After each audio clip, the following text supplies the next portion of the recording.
మనవితో ఈ సంతాప తీర్మానాన్ని ప్రతిపాదిస్తున్నాను. తెలంగాణ శాసనసభ సభ్యులు శ్రీ మాగంటి గోపీనాథ్ గారి మృతి పట్ల ఈ సభ తన తీవ్ర సంతాపాన్ని వ్యక్తం చేస్తూ శోకార్తులైన వారి కుటుంబ సభ్యులకు ప్రగాఢ సానుభూతి తెలియజేస్తున్నాను.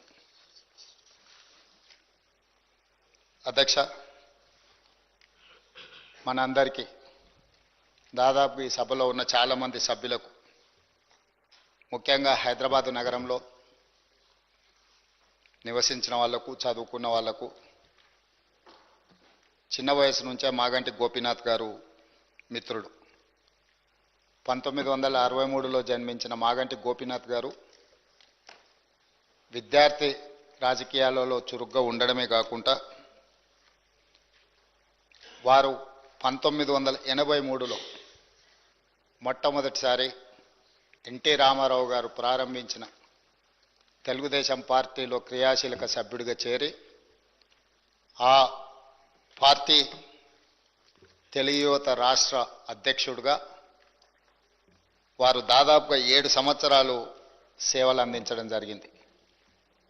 1985 నుంచి 1992 వరకు తెలుగు యువత అధ్యక్షుడిగా, ఎన్టీ రామారావు గారి యొక్క పరమ భక్తుడిగా,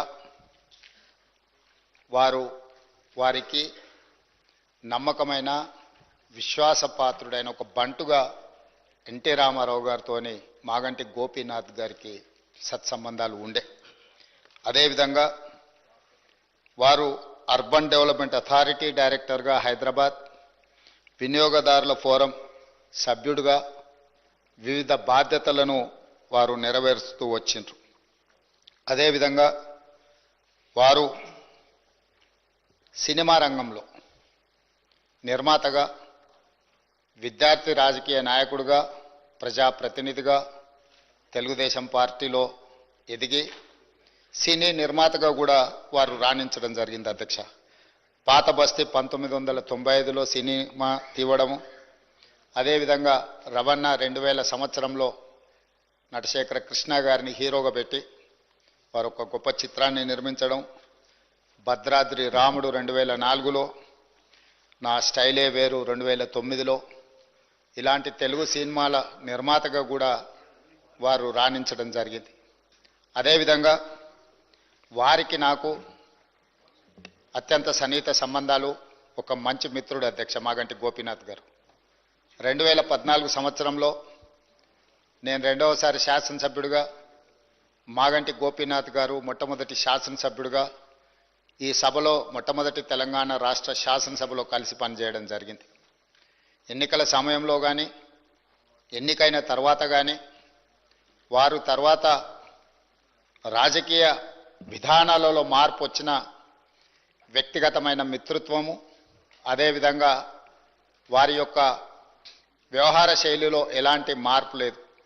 ఒక మిత్రుడిగా 2014, 2018, 2023 3 సార్లు శాసనసభ్యుడిగా ఎన్నికై హ్యాట్రిక్ సాధించిన శాసనసభ్యులలో చాలా తక్కువ మందిలో మాగంటి గోపీనాథ్ గారు ఒకరు. ఈరోజు అనుకోని పరిస్థితుల్లో వారు అకాల మరణం చెందడం ఈ సభలో ఉన్న సభ్యులకే కాదు, వారి కుటుంబానికి, జంట నగరాలలో పేదలకు వారి లేని లోటు ఈరోజు మనందరం చూస్తున్నాం. జూన్ 8న వారు మరణించడం జూబ్లీహిల్స్ నియోజకవర్గ ప్రజలకు తీరని లోటు. అదేవిధంగా వారి కుటుంబానికి, వారి సోదరుడు, వారి తల్లి, వారి భార్య, కుమార్తె, కుమారుడు, వాళ్ళ కుటుంబ సభ్యులకు ఒక తీరని లోటు. ఎందుకంటే అకాల మరణం ఆ కుటుంబానికి తీరని దుఃఖాన్ని తీసుకొచ్చి పెట్టింది. జూబ్లీహిల్స్ నియోజకవర్గ ప్రజలకు కూడా చాలా లోటు. ఎందుకంటే సౌమ్యుడు, మితభాషి మాగంటి గోపి. వారు చాలా తక్కువ మాట్లాడతారు. చూడడానికి క్లాస్ లీడర్గా కనిపించిన మాగంటి గోపీనాథ్ ఒక మాస్ లీడర్. జూబ్లీహిల్స్ ప్రాంతంలో ఉండే, ఆ నియోజకవర్గంలో ఉండే బస్తీలలో పేదలతో వారికి ఉన్న సన్నిహిత సంబంధాలే రాజకీయ